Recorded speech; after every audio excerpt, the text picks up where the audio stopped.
setia-Mu tidak pernah berubah dalam hidup kami Tuhan.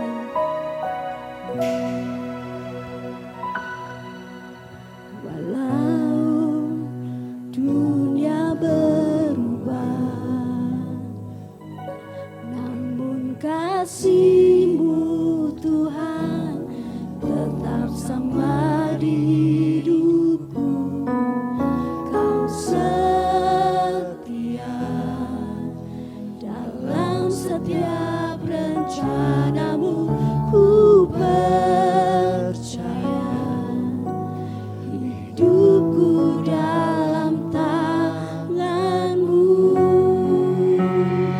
Sampai detik ini ku melihat penyertaan-Mu sempurna Tuhan. Penyertaan-Mu sempurna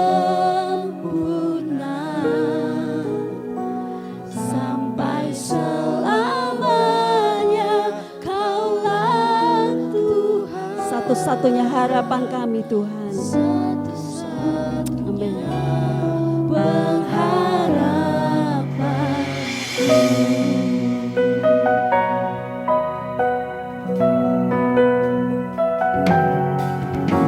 Walau dunia berubah,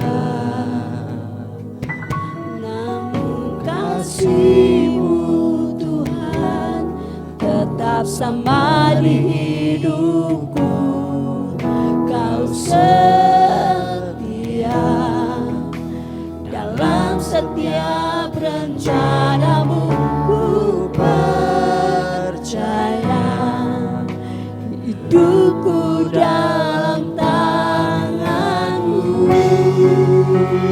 Sampai detik ini ku melihat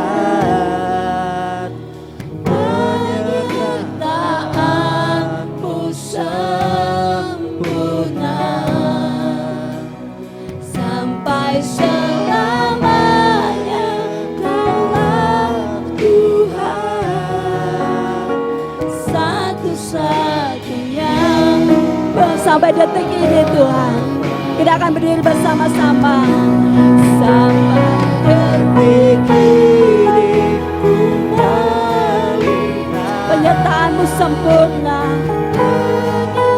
Penyertaan-Mu sempurna sampai selamanya Tuhan.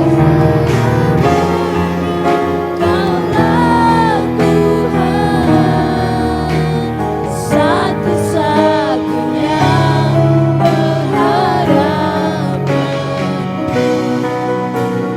Satu-satunya pengharapanku. Tuhan baik, luar biasa. Allah yang setia memberkati kita, menyertai kita sepanjang minggu ini hingga kita boleh ada di tempat ini. Bapak Ibu Saudaraku, sore hari ini kita belajar mengenai maut kekal. Hidup kekal, tapi juga ada maut yang kekal. Mari kita baca bersama-sama di dalam Amsal 14 ayat yang ke-12. Kita akan baca bersama-sama ayat ini, Amsal 14, ayat yang sudah populer di kalangan kita. Amsal 14 ayat yang ke-12. Kita akan baca bersama-sama, mulut kita mengatakan, telinga kita mendengar, pikiran kita mencerna, dan kemudian kita bertumbuh bersama-sama memahami firman Tuhan ini. Amsal 14 ayat yang ke-12. Kita baca bersama-sama, 1, 2, 3. Ada jalan yang disangka orang lurus, tetapi ujungnya menuju maut. Amin. Nah Bapak Ibu Saudaraku, ada jalan yang disangka orang lurus, tetapi ujungnya menuju maut. Ini tidak berbicara mengenai agama saja ya, tapi berbicara hidup kita Bapak Ibu. Ya. Ayat ini tidak berbicara mengenai, oh itu agama tertentu yang menganggap benar tapi ujungnya kepada maut. Bukan itu Bapak Ibu ya. Ini ya, itu boleh penafsiran semacam itu boleh Bapak Ibu. Tapi ini berbicara mengenai langkah kita ini loh. Kebenaran yang kita anggap benar. Ya. Sehingga ada orang yang merasa benar. Walaupun salah bagaimanapun, dia merasa benar. Karena merasa benar, maka dia tidak perlu pengampunan dari Tuhan. Itulah sebabnya doa saya tadi Bapak Ibu, saya selalu berdoa kepada Tuhan untuk saya mohon ampun. Kalau saya tahu ada dosa yang spesifik yang saya tahu betul-betul saya, kan ada doa yang gini Bapak Ibu, dosa yang tidak kami sengaja. Apa? Ya pokoknya yang enggak kami sengaja lah Tuhan. Tapi kalau kita betul-betul tahu kita melakukan sesuatu, saya enggak benar ini. Sebutkan di hadapan Tuhan. Bukan secara secara umum gitu ya. Seperti doa saya tadi kan secara umum Bapak Ibu. Karena saya berdoa di sidang jemaat. Tapi kalau saya berdoa secara pribadi, ya, saya mengatakan secara khusus, dosa apa yang saya langgar, yang saya tahu tidak berkenan. Tetapi seandainya ada hal-hal yang tidak sengaja saya lakukan salah, ya saya mohon ampun. Nah itu baru kemudian yang tidak saya sengaja. Dalam Alkitab itu ada Bapak Ibu, yang disebut kesalahan. Makanya ada korban penebus salah. Korban penebus salah itu adalah korban yang dilakukan oleh orang yang tidak tahu kalau itu dosa. Tapi kemudian ada juga korban penebus dosa. Ya. Korban penebus dosa itu tahu kita. Makanya di orang-orang Israel tahu, saya salah ini. Karena salah saya membawa korban yang menerima imam. Nah ayat ini sebenarnya berbicara tentang hal itu Bapak Ibu. Ada jalan yang disangka orang lurus tapi ujungnya menuju maut. Bapak Ibu kalau belajar mengenai geometri ya, mengenai geometri, kita menyimpang 1 derajat saja. Kalau dalam jarak yang dekat nggak terasa Bapak Ibu. Ya, tahu ya geometri ya. Jadi sudut gitu ya. Kalau kita menyimpang 1 derajat, kalau deket sih nggak terasa. Tapi begitu kita lakukan terus menerus, ternyata menyimpangnya jauh. Nah itu ada jalan yang disangka lurus. Tadi pagi saya sampaikan, banyak orang Kristen yang menganggap dirinya selamat. Banyak orang Kristen yang menganggap dirinya itu saya selamat gitu loh. Tapi tidak dibarengi dengan hidup yang benar. Maka dia hanya bermodalkan keyakinan saya selamat. Padahal Tuhan katakan, no, enggak. Nyalah engkau dari hadapanku. Dan itu berbahaya Bapak Ibu. Kita menuju maut ini. Ayat ini diulang di dalam Amsal 16 ayat 25, sama isinya. Ada jalan yang disangka orang lurus, Siapapun orang itu. Bisa Bapak Ibu, ya. Bisa saya. Bisa para pelayan Tuhan yang nganggep benar. Kalau kita salah memahami firman Tuhan, maka kita jalan, ya. Kita sangka benar loh. Padahal salah. Padahal ujungnya itu menuju ke maut. Nah ini Bapak Ibu, hari ini kita belajar. Sangat mengerikan sebenarnya. Kan kita hidup 70 tahun, 80 tahun Bapak Ibu. Itu waktu hitungan pendek Bapak Ibu. Hitungan pendek banget itu. Bila dibandingkan dengan kekekalan yang tak terbatas. Bayangkan hidup kita dengan waktu yang pendek yang Alkitab tulis, hidup kita ini seperti uap. Ya, uap. Bentar lagi hilang. itu kan sebentar. Atau seperti embun yang kemudian menguap. Atau seperti rumput di padang yang hari ini tumbuh, berbunga, tapi kemudian layu kering. Itu hidup kita. Hidup yang sangat singkat ini menentukan kemana arah hidup kita ini.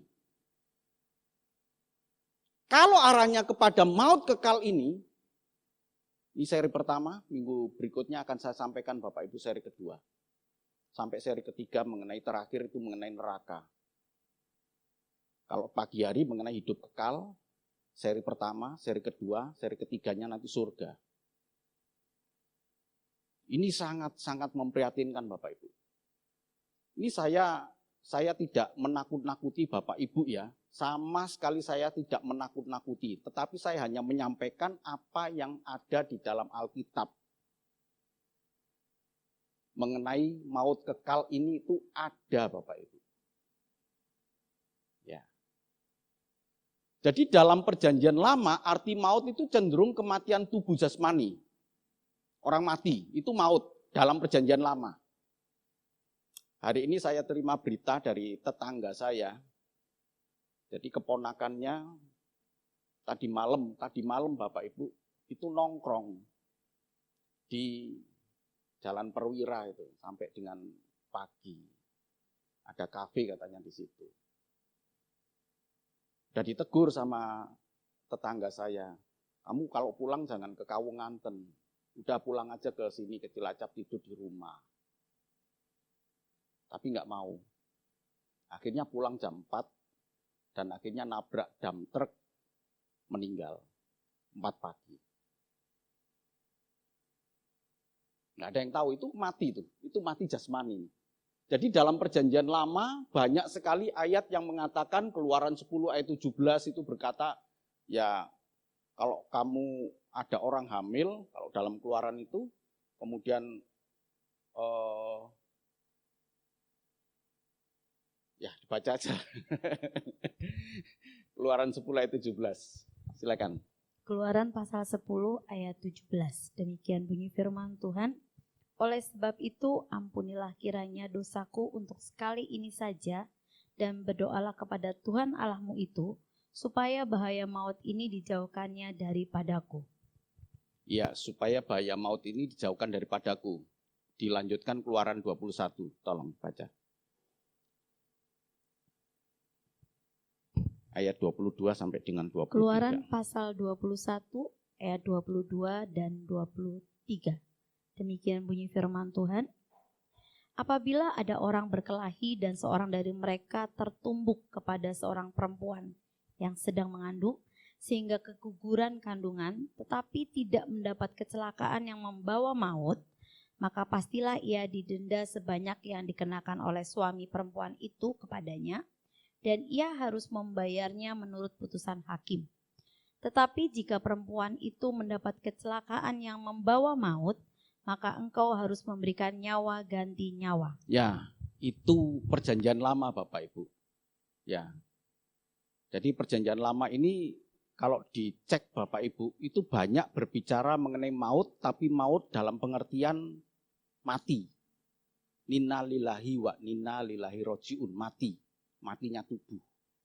Ya.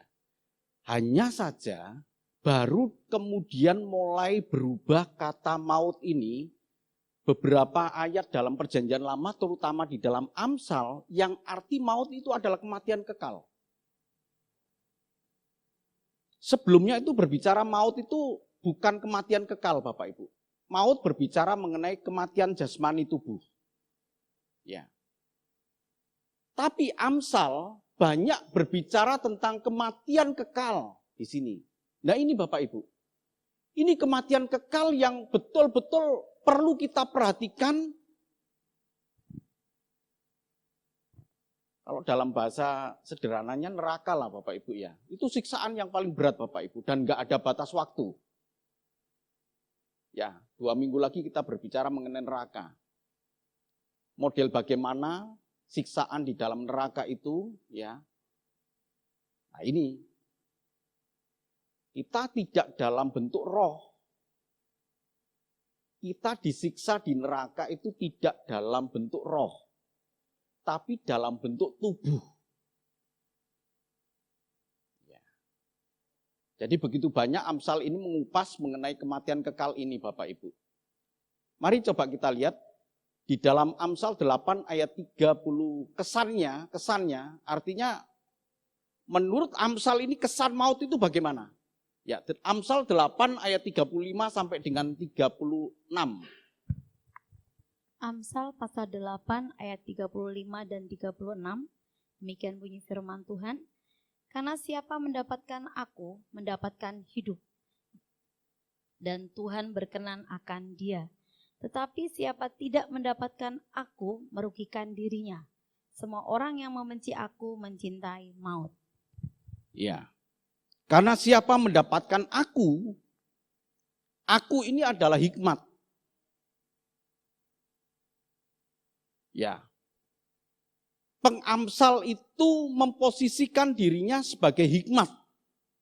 Siapa yang tidak mendapatkan aku, penulis Amsal, ya.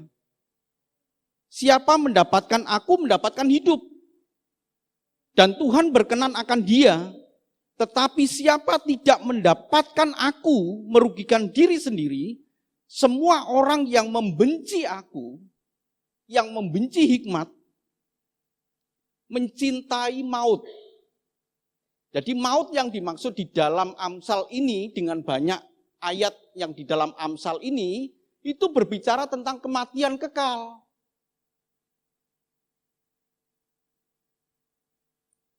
Jadi setelah kehidupan ini Bapak Ibu ada kehidupan berikutnya. Bukan terus selesai hidup kita ini.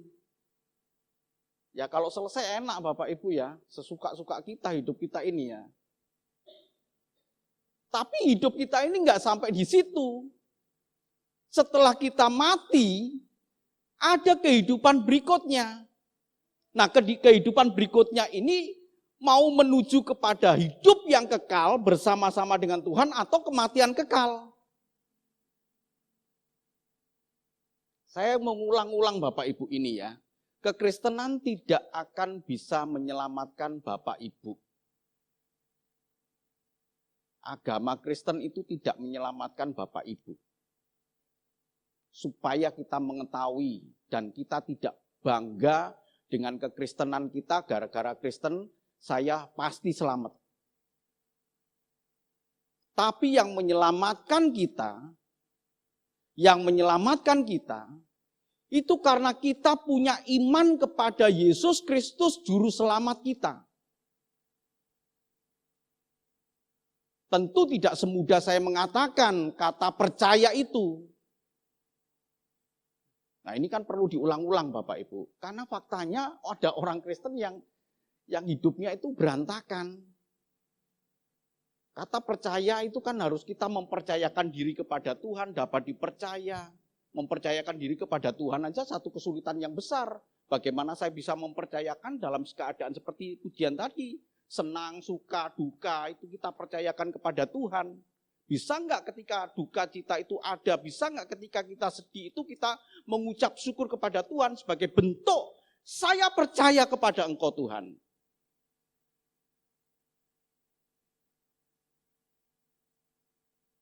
Kalau kita jalankan kehidupan ini dengan benar Bapak Ibu, saudaraku yang kasih Tuhan, bukan label Kristen loh ya, tapi hidup percaya kepada Kristus, maka kita akan memperoleh kehidupan yang kekal.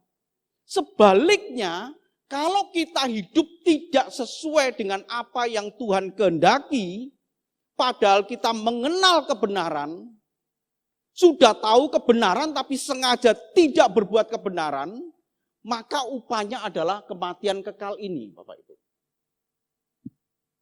Amsal mengatakan demikian. Dalam ayat yang ke-36, tetapi siapa tidak mendapatkan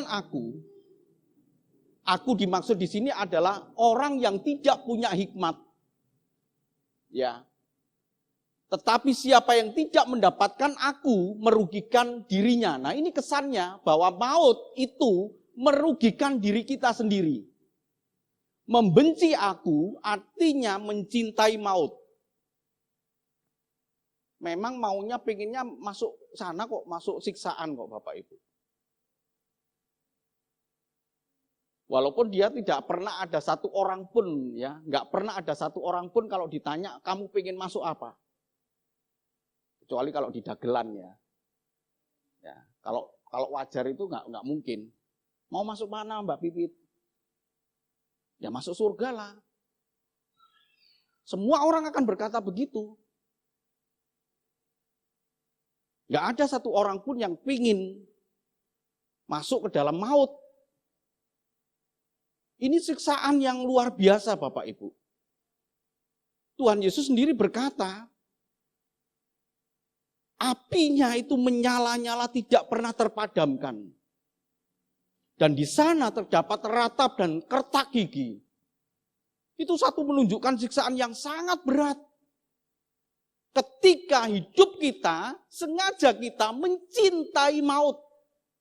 Dengan cara bagaimana? Membenci aku. Aku di sini hikmat.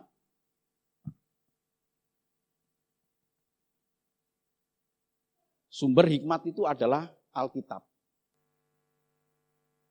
Jadi siapa yang menolak, ya ini Bapak Ibu ya. Jadi hikmat adalah sama dengan kebenaran. Kebenaran dan hidup.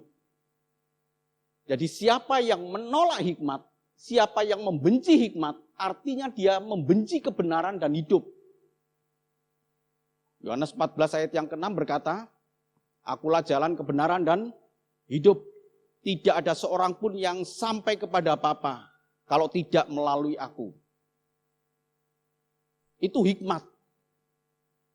Jadi Amsal ini sebenarnya gambaran bayangan dari Tuhan Yesus. Siapa yang mendapatkan aku, hikmat, siapa yang mendapatkan kebenaran dan hidup, pasti memperoleh kehidupan yang kekal.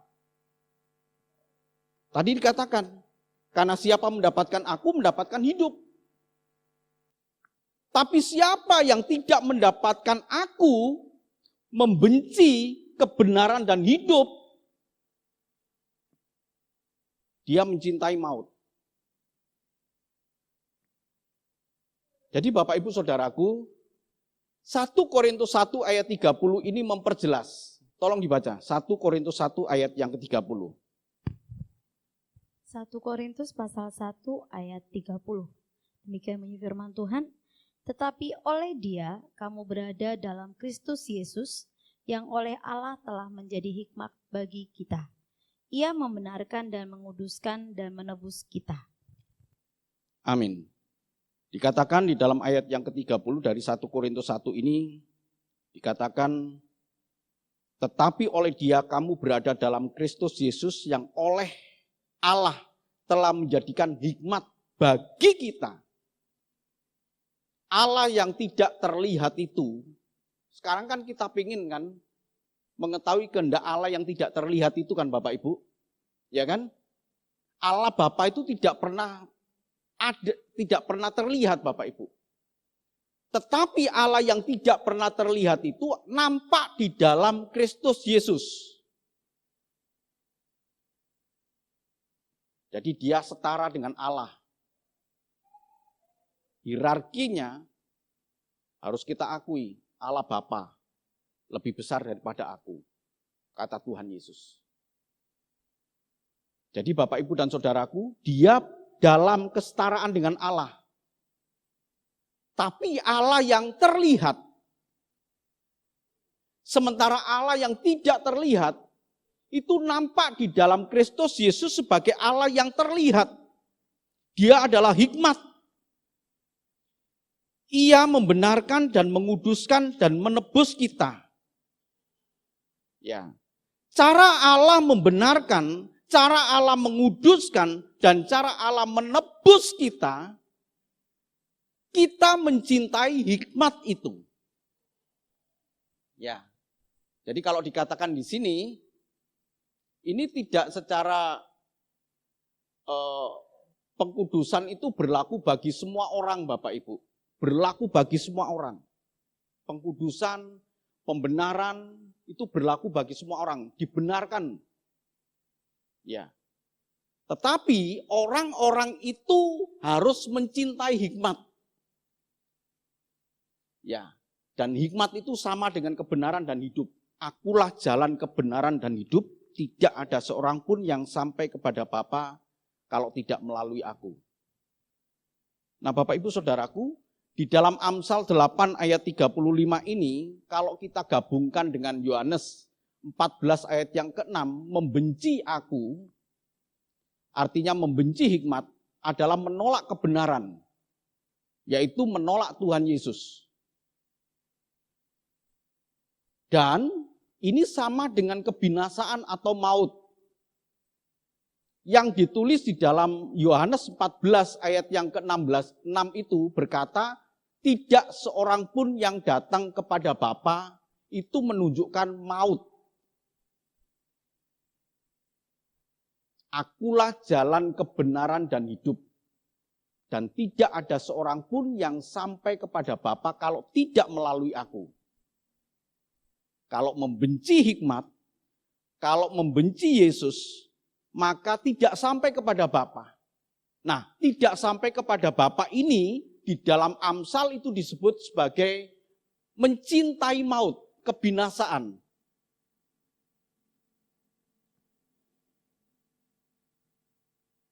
Nah, ini kan Bapak Ibu kan sudah masuk di dalam konteks, ya aku percaya kepada Dia. Saya masuk dalam golongan orang yang percaya kepada Dia. Yang akhirnya membuat orang buta. Butanya yakin selamat. Tanpa diiringi hidup yang benar. Padahal Tuhan Yesus katakan, akulah jalan dan kebenaran. Kalau kita percaya ini jalan menuju kepada kekekalan, ya kita harus hidup benar. Setelah kita hidup benar, maka kita akan memperoleh hidup yang kekal.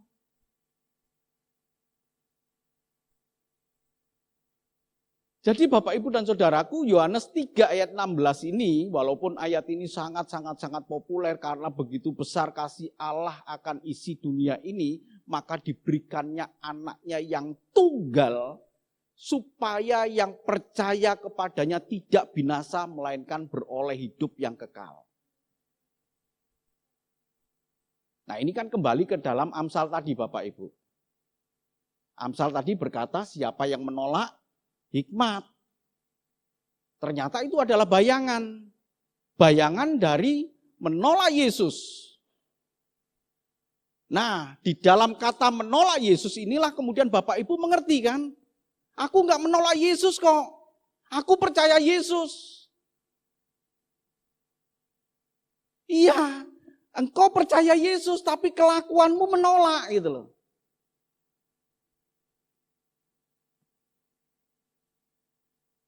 Itulah sebabnya Tuhan Yesus berkata, aku akan berterus terang kepadamu.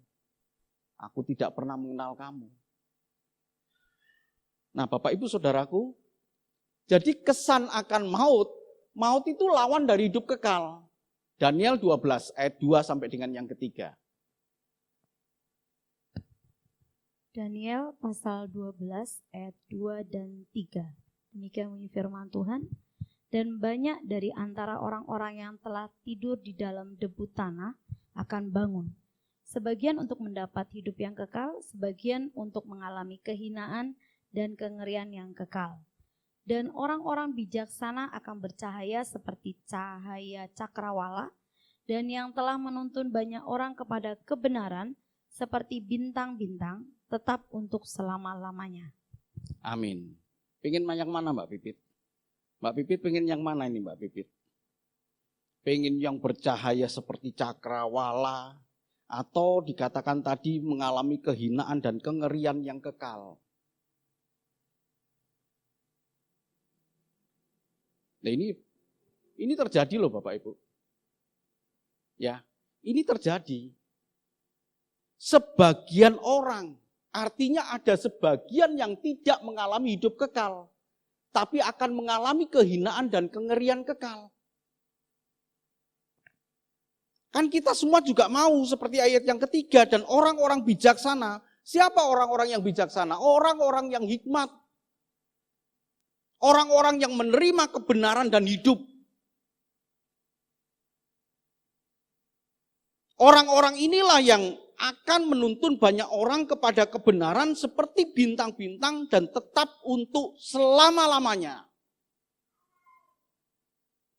Mari Bapak Ibu dan Saudaraku yang dikasihi Tuhan. Mari Bapak Ibu, kita renungkan ini. Bahwa ini betul-betul ada maut, kematian kekal ini. Ya. Sama seperti hidup kekal. Demikian juga dengan maut itu bersifat kekal juga. Enggak ada lagi pengampunan setelah itu. Ya, setelah kita kemudian masuk dalam siksaan, oh Tuhan ampuni saya Tuhan, kemudian Tuhan ampuni, kemudian kita ditarik sama Tuhan. Enggak ada Bapak Ibu, sekali masuk selama-lamanya. Dan itu kehinaan dan kengerian yang kekal.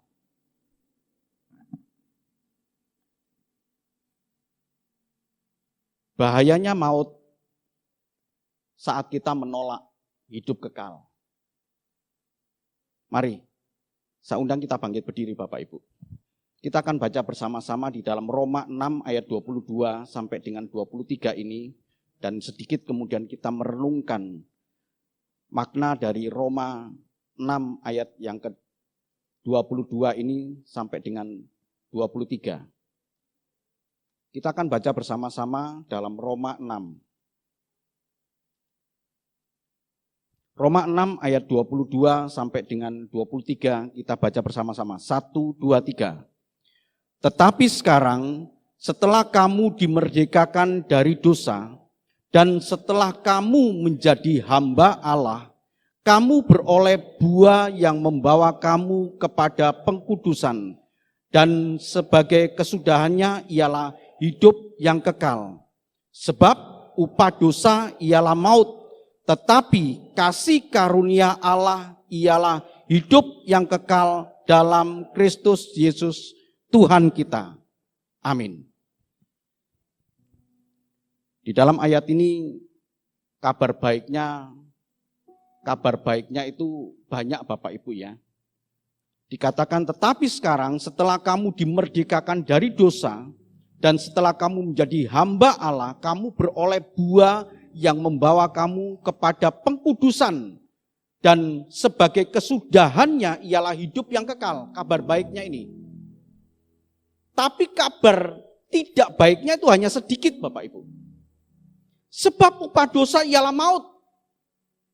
Itu kabar tidak baiknya. Tetapi kemudian ditutup dengan kabar baik lagi. Tetapi kasih karunia Allah ialah hidup yang kekal di dalam Kristus Yesus Tuhan kita.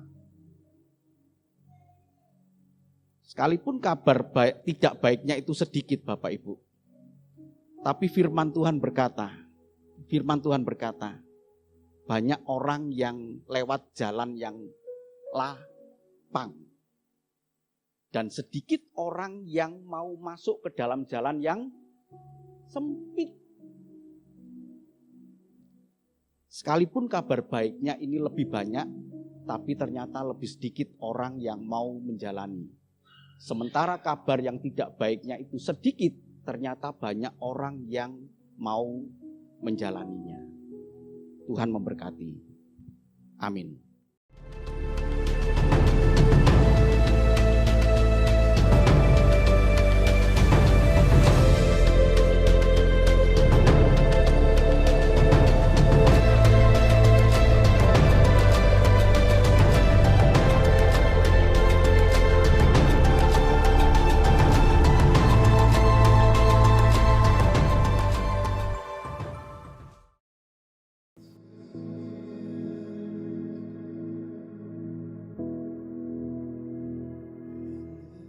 Bapa yang baik, kami sungguh bersyukur kepada Engkau Tuhan.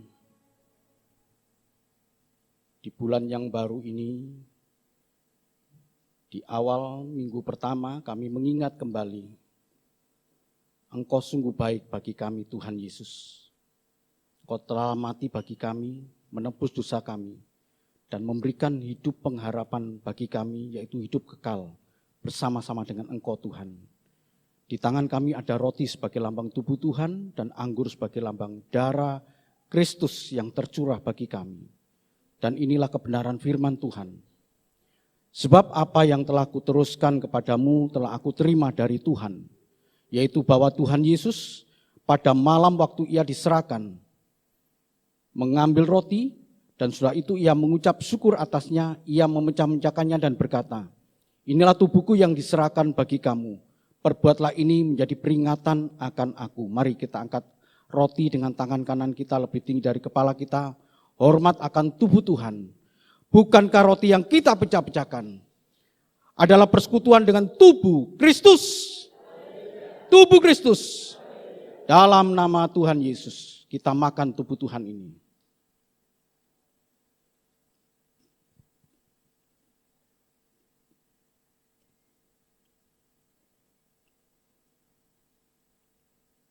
Kita ambil gelas kecil yang berisi anggur ini, lambang darah Kristus. Demikian juga ia mengambil cawan sudah makan, lalu berkata, cawan ini adalah perjanjian baru yang dimeteraikan oleh darahku. Perbuatlah ini setiap kali kamu meminumnya, menjadi peringatan akan aku. Mari kita angkat gelas kecil ini, yang berisi anggur sebagai lambang darah Tuhan, hormat akan darah Kristus. Bukankah cawan pengucapan syukur, yang atasnya kita ucapkan syukur adalah persekutuan dengan darah Kristus. Darah Kristus. Dalam nama Tuhan Yesus kita minum darah Tuhan ini.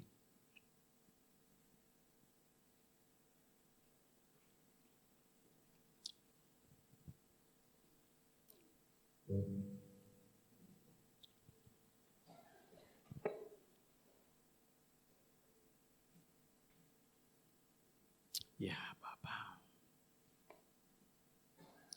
kami memuji kebesaran-Mu Tuhan. Yesus, kami sembah Kau Tuhan. Pujilah nama-Mu Bapa.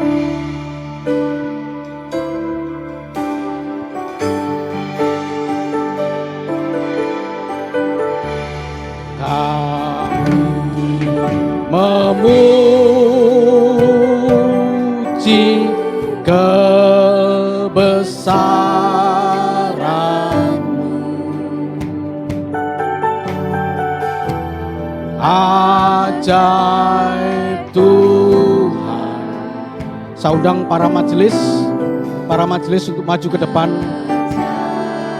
Tuhan, untuk menumpangkan tangan atas anak-anak dan berdoa buat mereka ini, menyerahkan kepada anak Tuhan, mereka semua ini ke dalam tangan Tuhan yang begitu baik. Untuk Tuhan lindungi, Tuhan jaga, Tuhan pelihara. Ya benar Tuhan. Ajaib Tuhan, ajaib Tuhan, ajaib Tuhan. Ajaib Tuhan,